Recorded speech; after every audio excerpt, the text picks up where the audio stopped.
You have a problem, I have a solution. Did they use the same sound? Why is this not a masterpiece haiku?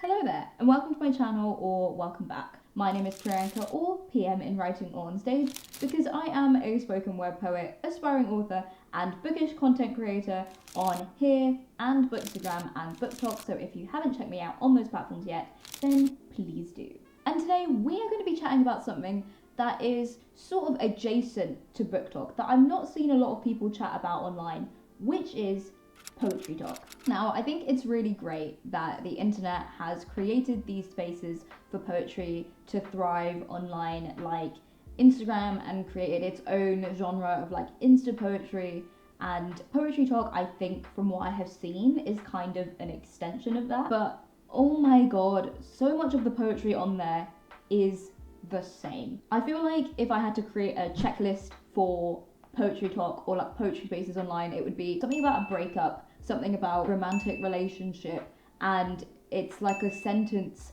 that's been put on two different lines, and it'll be something like, you left me there in the park on that day, and I should have known that you weren't worth my time. And then it'll be about their dog, you know? Let's take a deep dive into poetry talk and try to understand whatever is going on there together. You can clearly see what I have been searching for on my TikTok. You might like clean Hoover slander.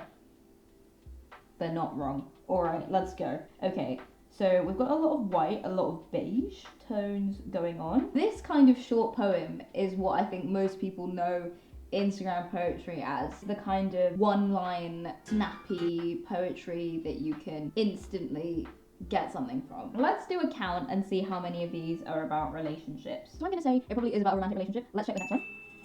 Oh, well, that's clearly about a romantic relationship or some kind of sexual relationship. I see people mourning the end of their 3-year relationship.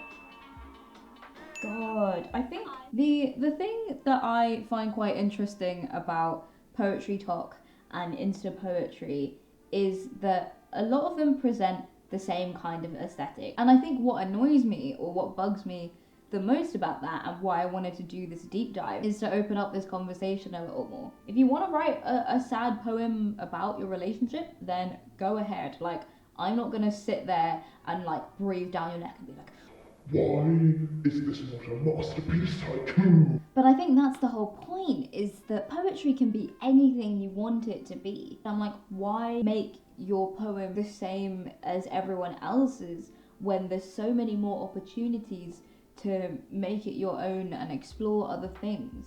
Hold up. Did they use the same sound? Let's react to someone performing a poem. Let's see. Christmas is my favorite. At least it was. I remember all the days leading up to it. Everything we would do, all the movie nights we would have. So the substance of that poem, it's a good poem. Like, clearly, again, this person is like a young person, and I don't want to like shit on their self-expression. But I think what I worry about with this kind of poetry is that we are making poetry be seen as something that can only be used in the context of something that's sad, like a breakup, or in this person's case, missing out on Christmas and having to grow up and the change of that. And there is a time and place for sad poetry, for sure. But if we only present poetry online as one thing, then I feel like we run the risk of not inviting more people in to write a poem, because they're like, oh, you know, I don't feel like writing a soppy poem about a breakup or about, you know, feeling sad on Christmas morning. But all of these poems are just so sad. Oh, okay, this poem, right, okay, so this is a Blythe Bard poem. If you don't know who Blythe Bard is, I highly recommend you check them out. I'm unsure if her pronouns are she, her, or they, them, so I'm gonna stick them. If you don't know who Blythe Bard is, they are a very cool poet from Button Poetry, and actually one of the first poets that I ever looked into. And I want to just chat for a minute about what makes this poem different from the ones that we've seen before.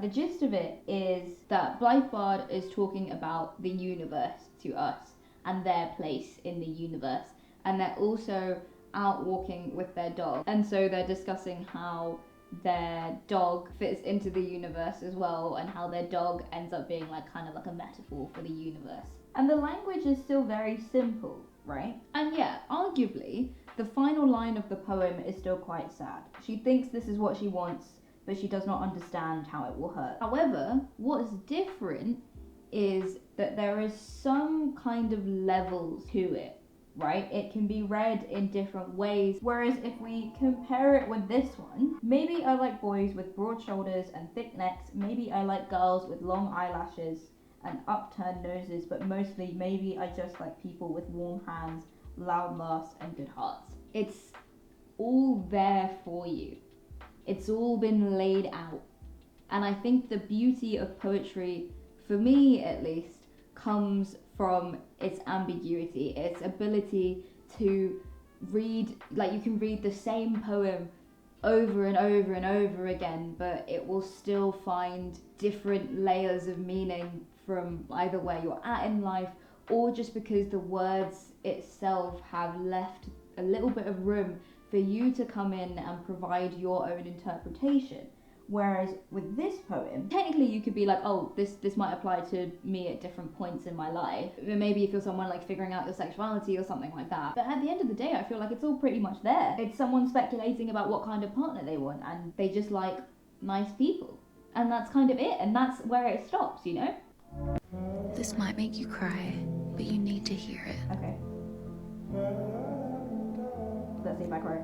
You're probably wondering whether what you experienced was really that bad. Let me tell you, if you have to question it, if it hurts, if it still runs through your mind, it was. You don't have to feel guilty over the pain you're feeling.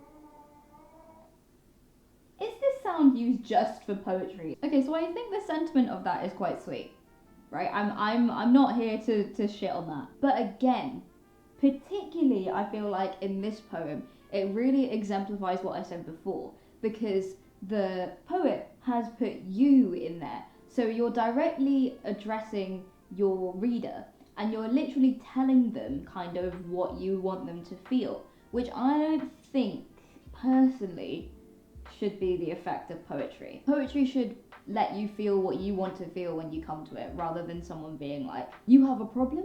I have a solution. Hi, I'm Saul Goodman. Did you know that you have rights? The Constitution says you do, and so do I.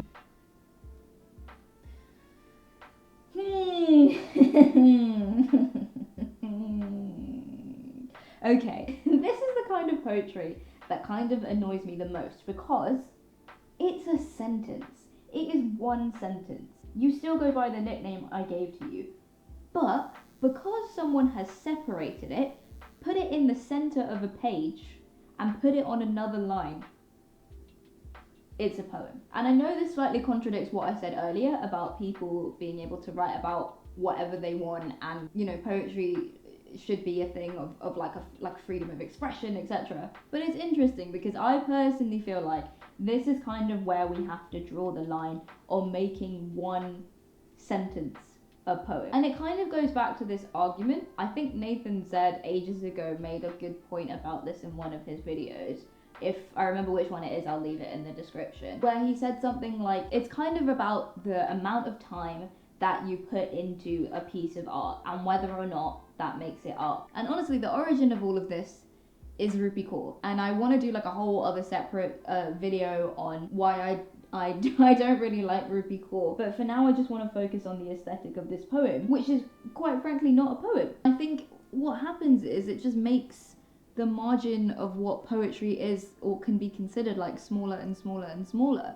And I think when Rupi Kaur first did this, I think what she thought she was doing is expanding poetry, right? And I agree, she probably was, because poetry traditionally has been like a white man kind of thing, right? And so for people being able to just like take a sentence and make it into poetry, it does make it a lot more accessible for sure. But then we need to think about what kind of aesthetic are we creating, and do we want to make it to the point where there is a blur between a sentence and a poem, you know? Like, I'm not trying to gatekeep poetry, but I just think that it's about the kind of amount of time that you put into something. And to me, this feels like low effort poetry. I don't know.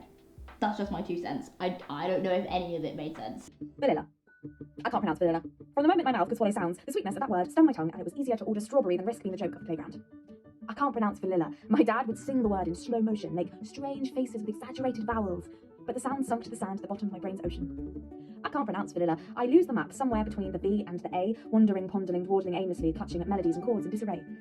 I still can't pronounce vanilla, but Shakespeare, I learned by heart. They didn't have gelato and Juliet's Verona, so I recited succulent sonnets and gladly got the part. I can't pronounce vanilla. My throat simply closes around the word like a shell, as sweet as nectar, an oyster pearl with a sugary secret I'll never tell. Maybe I'll pronounce it one day, and it's just the fear of getting it wrong that keeps the lid shut. I'll open the windows and greet the streets with a valinary serenade, an orchestric evidence that I'm finally all grown up.